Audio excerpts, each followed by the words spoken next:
Assalamualaikum warahmatullahi wabarakatuh. Apa kabar semuanya?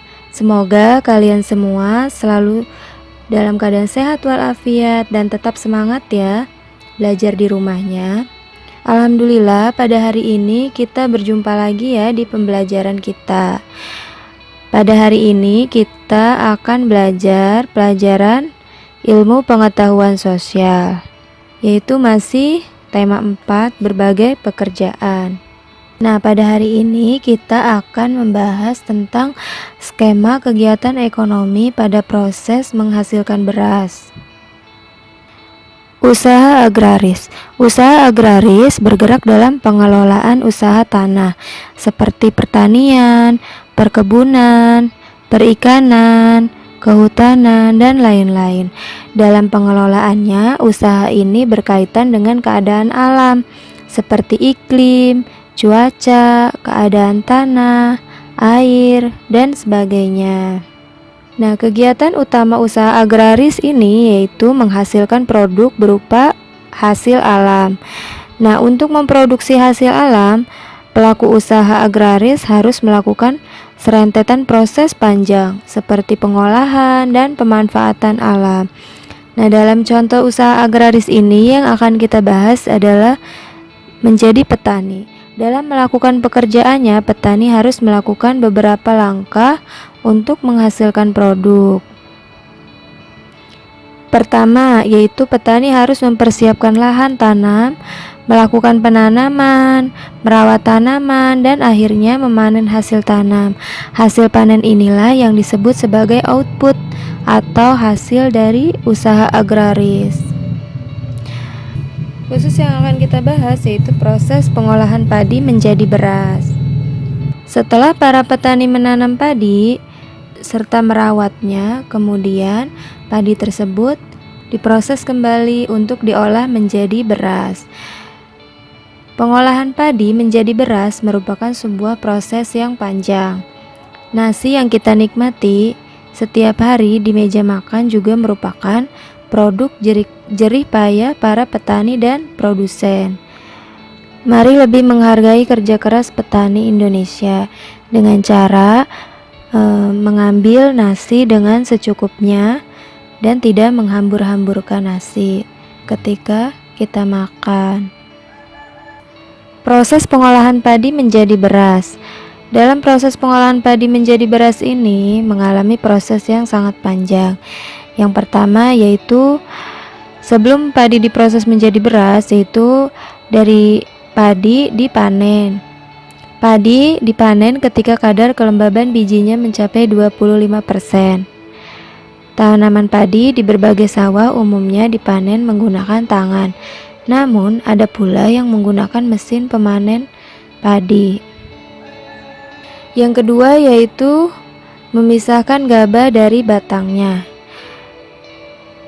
Setelah padi dipanen, kemudian gabah dipisahkan dari merang atau padi dengan cara dipukul-pukul. Pertanian yang modern sudah banyak menggunakan mesin pemisah gabah.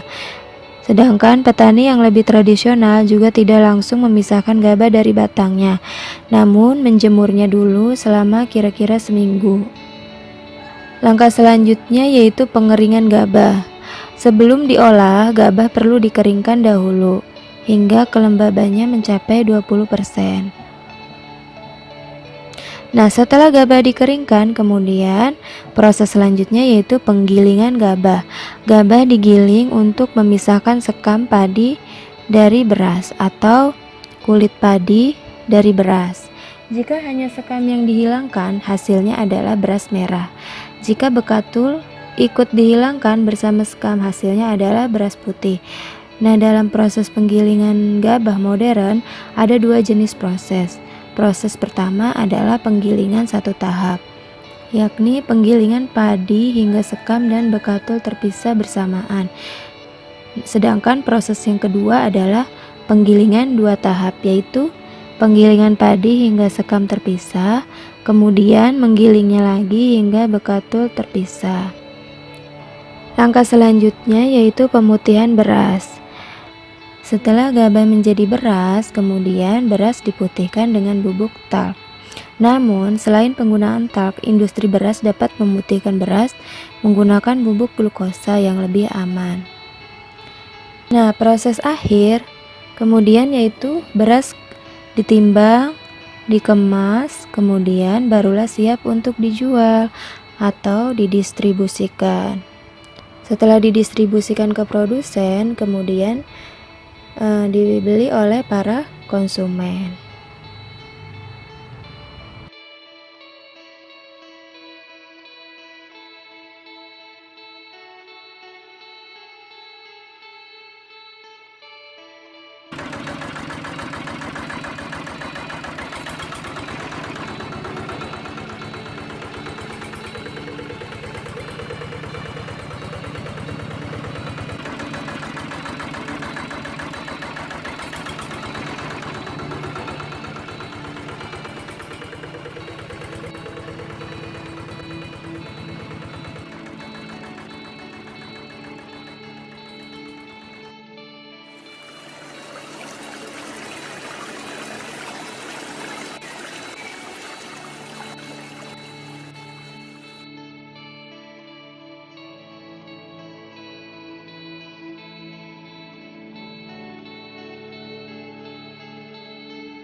Baik anak-anak, alhamdulillah pembelajaran kita hari ini telah selesai.